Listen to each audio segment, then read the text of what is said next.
Ya estamos de vuelta. La otra vez, hace como 2 años, me tocó leer un estudio que hizo Senda, tras datos que le entregan la Superintendencia de Pensiones, y nos gustaría que nos explique eso, porque se dice que hasta el año 2012 ingresaban 4 billones, 4 y algo, pero para redondear 4 billones a las AFPs. Billones estoy hablando, con B corto, que son millones de millones, ¿cierto? Con B larga. Con B larga. Que en dólares serán como 8.000 millones de dólares, algo así. Pero son 4 billones de pesos. Y ahí el estudio decía que las AFPs, bueno, tienen este ingreso anual de 4, pero gastan 2.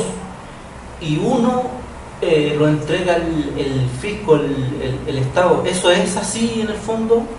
O sea, sí conozco él las cifras que ha reiterado permanentemente Senda, que ingresan un poco más de 4 billones de dólares al año, de pesos, perdón. El costo es 2,5 y por lo tanto queda un excedente de 1,5 billones de pesos al año que se van acumulando año tras año y que es lo que permite, entre otras cosas, que tengamos una tasa de ahorro tan grande. Pero no son 3 lo que la AFP logra captar, porque si ingresan 4 y gastan 2, y de esos 2, 1 viene del fisco, entonces gastan 1 y les sobra 3. No, lo que ocurre es que cuando Senda se refiere es lo que ingresa al sistema, independiente de la fuente de financiamiento que tenga, si este es privado o pública. Lo que ingresa al sistema son poco más de 4 billones de pesos al año. El gasto que tiene el sistema para pagar pensiones es 2,5, por lo tanto el excedente es 1,5. Todavía no hay que meterse en el tema de quién financió esos recursos. Hay un excedente permanente. Ahora, el problema es que el Estado, es decir, con recursos públicos, concurre al financiamiento de esas pensiones en un 60%. Por eso son cosas distintas. Entonces, cuando la pregunta es si hay un excedente de 1,5 billones de pesos al año y un 60% lo está financiando el Estado, entonces la pregunta es que queda un 40% por financiar.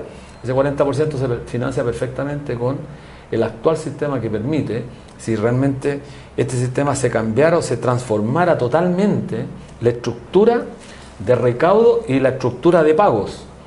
Y por eso esto a veces conviene, incluso yo no soy muy contrario a usar la expresión en billones de pesos, porque una cantidad que es tremendamente difícil de significar, es mejor expresarla en millones de dólares y poner ejemplos de lo que esto significa para que la gente lo comprenda. Estamos hablando de cantidades siderales. O sea, claro, la economía chilena es pequeña comparada en el mundo. Nosotros tenemos un producto 5,8 veces menor que el de España. Tenemos 16 millones contra 48 millones de habitantes que tiene España, un poquito más quizás, pero un país milenario, un país que tiene casi 2000 años de existencia. Nosotros somos un país tremendamente joven y sin embargo tenemos una tasa de ahorro que permite superar el problema de liquidez, y no de deuda, de liquidez de los españoles 4 veces. Es decir, nosotros podríamos prestarle 4 veces para resolver el problema de la crisis que tienen de liquidez los españoles. Y esto lo quiero decir con mucha claridad porque algunos fanáticos, algunos defensores del sistema, y que se entiende quiénes son los defensores, son los dueños del FP y todos estos ricachones que se permiten financiarse con nuestros recursos para seguir explotándonos a nosotros, para apoderarse de empresas de países vecinos, de medios de comunicación de países de Centroamérica, instalar su paradigma sobre ideologizado. No estoy hablando aquí de concepciones monetaristas, estoy hablando de ideología. Es decir, se apoderan por la vía del control de la sociedad anónima, porque compran acciones, compran bonos de deuda y van colocando los directores, es decir, van controlando los estados con nuestros recursos, lo que es doblemente grave. Miren, Guzmán o Piñera es a la previsión lo que Guzmán fue a la Constitución. Y por lo tanto aquí hay que intentar socializar este tema que es de trascendencia gigantesca. No se podría entender el modelo chileno sin José Piñera Echenique. La gente cree que Jaime Guzmán, sí, pero no es el todo. Jaime Guzmán, con la Constitución no habría sido posible mantener y perpetuar este sistema jurídicamente político que existe en Chile, sino sobre la base de la tasa de ahorro gigantesca que tiene Chile, que ha permitido que los grupos económicos concentren la economía. No habría sido posible. De allí la importancia que radica el hecho de que este tema lo socialicemos para que la gente comprenda que la pelea es una pelea gigante. Es como dijo Piñera, la madre de todas las batallas. Cuando se apropiaron del ahorro interno de los trabajadores y lo convirtieron en un ahorro al servicio de los empleadores, dieron la estocada final. Guzmán puso el ordenamiento jurídico. El sacrosanto derecho de propiedad lo cauteló por toda la institucionalidad, pero Piñera puso la materialidad. Lo que estaba en la idea de Guzmán no habría sido posible si la materialidad quiere efectivamente disponer de una tasa de ahorro gigantesco que le permita a Chile no tener deuda externa prácticamente hoy día. Y poder permitir que los grupos económicos salgan a invadir otros países. Perú es cosa de ver. Perú la semana pasada manifestaciones gigantes contra el abuso de Ripley, por ejemplo. En Brasil hay grandes problemas con la invasión de Pullman. En Argentina la presidenta Cristina Fernández ha hecho ya varias advertencias que si no se somete a las disposiciones jurídicas del ordenamiento argentino lo van a echar a patadas. Bueno, eso no se dice acá. Acá se miente descaradamente. Se dice que, por ejemplo, la ministra o la presidenta Cristina Fernández, cuando intervino el Fondo de Pensión en el año 2008, se apropiaron de los fondos, hicieron una expropiación. Mentira, mentira. Los argentinos gozan de una previsión gigantescamente superior a la nuestra. Los uruguayos igual. Y gracias a que efectivamente mantienen principios fundamentales como la solidaridad, mantienen los regímenes de reparto. No están en crisis. ¿Quién dice que Argentina está en crisis? Aquí los monetaristas, los fanáticos, ¿eh? La gente ignorante. Y cuando digo ignorante son esta ignorancia supina, es decir, estos académicos que están haciendo clases de economía, ¿eh?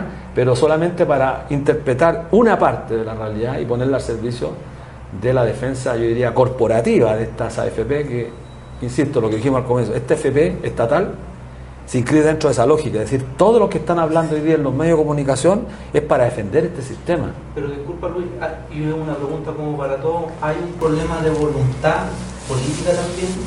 ¿Cuál es el quórum que se necesita para derogar el decreto de ley? Quórum simple, el decreto de 3500. Eso está en la Constitución. Quórum simple, ¿no? ¿Tú me hablabas la otra vez? Sí, no, a ver. ¿Quórum calificado que es 50 más 1? No, según la Constitución, que establece en uno de sus derechos, el derecho a la previsión, establece que el sistema previsional se puede cambiar con quórum calificado. Pero el quórum calificado es el 50 más 1.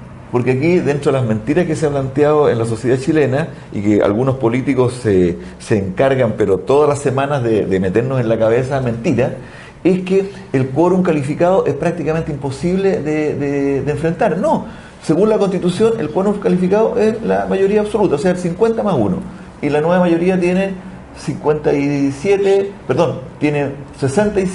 diputados. Y los independientes hace 71. Claro, hace 71, o sea, necesitaría 61 y tiene 71, o sea, tiene 10 diputados más. Y 19 senadores y ya hay 21. Claro, entonces, por lo tanto, el sistema previsional se podría cambiar. Claro, sí, no solamente el sistema previsional, se podría cambiar incluso, el Estado podría asumir responsabilidades de generar industria, porque también afecta una ley de quórum calificado. Pero como te digo, algunos políticos dicen, no, es que esto es una ley de quórum calificado, como si fuera imposible hacerlo. Pero yo te quería hacer una consulta que me llamó la atención. De algo que tú dijiste, Luis. ¿Cómo suponte tú, el grupo Luxic, ¿no es cierto?, uno de los grupos más ricos de Chile, se apropió o compró las acciones del Canal 13, que le permite hoy día controlar un canal de televisión?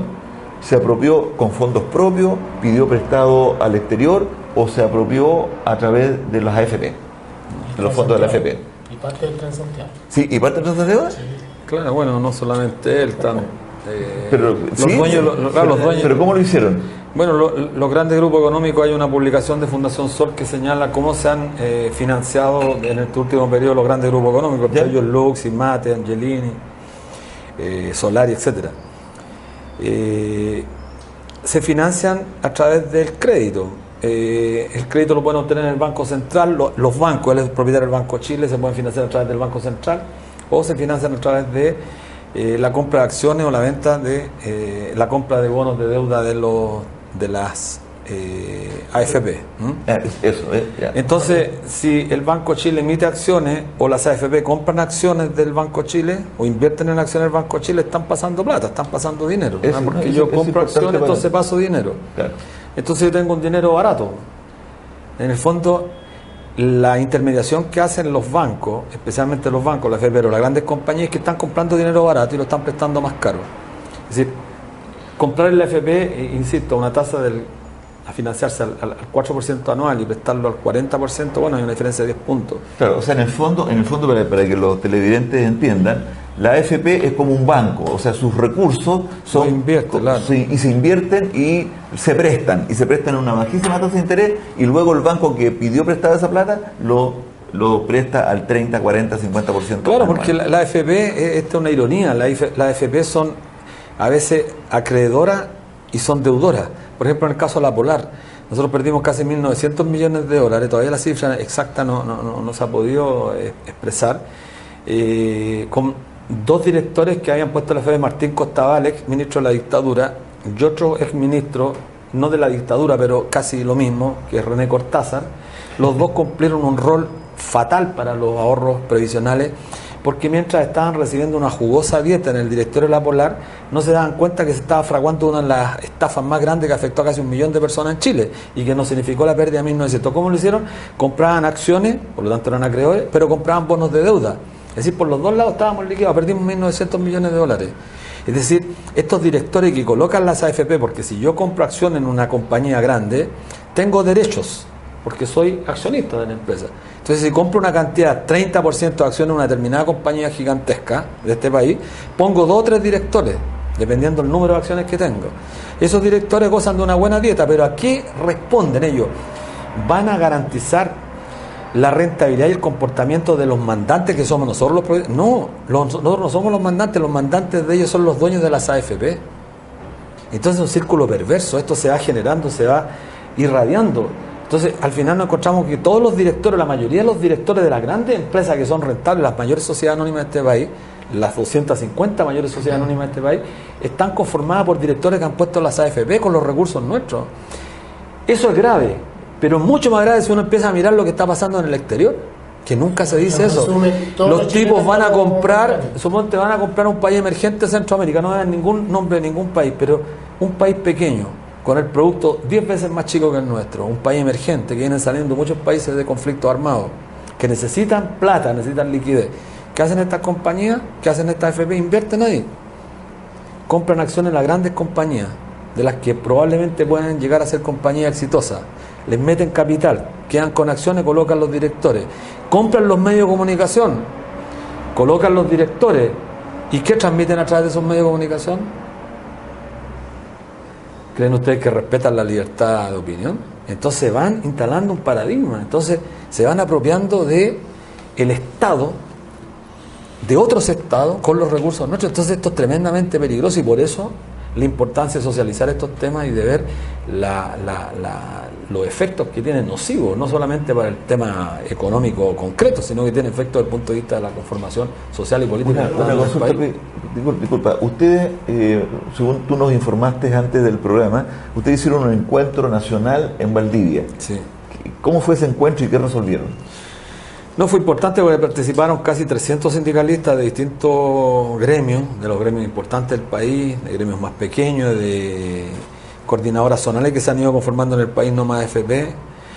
Hay una transversalidad importante, gente que piensa totalmente distinto, pero que ha entendido que este tema de la AFP, el tema de la previsión, es un tema casi de sobrevivencia, es un problema casi ético, ya no un problema que escapa al ámbito estrictamente partidario político, y por lo tanto eso es muy positivo. Y ahí se formó un coordinador nacional que está trabajando en estos momentos en la presentación de un decálogo donde vamos a plantear los 10 puntos más centrales para el cambio de la previsión. Estamos citados por la comisión a fines de julio, por esta comisión que preside David Bravo, y donde nosotros vamos a plantear derechamente que no estamos por la FP del Estado, por la FP privada, que no estamos por reforma. ¿Te refieres a que ustedes van a ir a la citación de la comisión que estableció el gobierno? Exacto. ¿Eso es? Claro. Y a plantear nuestro punto de vista y a tratar de que... Es que ellos no están planteando nada, porque la FP estatal la planteó el gobierno, esta comisión la nombró la presidenta Bachelet para que estudiara una propuesta alternativa. Entonces, curiosamente, ayer hicieron la propuesta la Asociación de Dueños de FP, han invitado a grandes personalidades, entiendo que a José Piñera Echeñique también lo invitaron, lo están rogando porque no quiere ir. Y en definitiva nosotros creemos que la composición de esa comisión no es más que una comisión que va a validar el sistema, que pretende quizás hacer algunas observaciones, modificaciones, porque si no las hacen, este sistema también se va a desmoronar. Y una forma de cautelarlo es justamente haciéndole modificaciones. Correcto. El desarrollo previsible, ¿no es cierto?, de lo que va a ocurrir es que el gobierno va a plantear una AFP estatal, se va a aprobar, porque tiene mayoría para hacerlo en el Parlamento, se va a fortalecer el sistema de la previsión privada. ¿Y qué van a hacer? ¿Y qué vamos a hacer el resto de los chilenos? ¿Y qué va a proponer esta agrupación de nuevas AFP? No, la propuesta se reduce muy simplemente. Nosotros estamos por un nuevo sistema previsional. Insisto, esto parece discursivo. Es fundado en los principios internacionales y tradicionales de la seguridad social, la solidaridad, la universalidad. Pero ¿qué queremos? Un sistema de reparto. ¿Tripartito? Sí, tripartito, financiado tripartitamente. Chile es un país de la OCDE, el único país que no cotiza, donde los empleadores se desentienden completamente de la previsión de los trabajadores. Pero además un sistema que permita que las nuevas generaciones financien a las generaciones más adultas, pero además con el ahorro acumulado que tenemos podemos empezar rápidamente a pagar pensiones casi el 100% de mejoría a las que actualmente, garantizar una pensión mínima para la ciudadanía, que es lo mínimo que debiera ser un Estado que se funda en el respeto a la persona humana. Hay gente que por razones físicas no puede trabajar y esa gente tiene que estar atendida por la seguridad social. Pero cuál es, pero disculpa, sí. Nos están avisando que tenemos que ir a un nuevo corte y ya llegamos por la parte final del capítulo de hoy, que se lo hemos dedicado a las AFPs.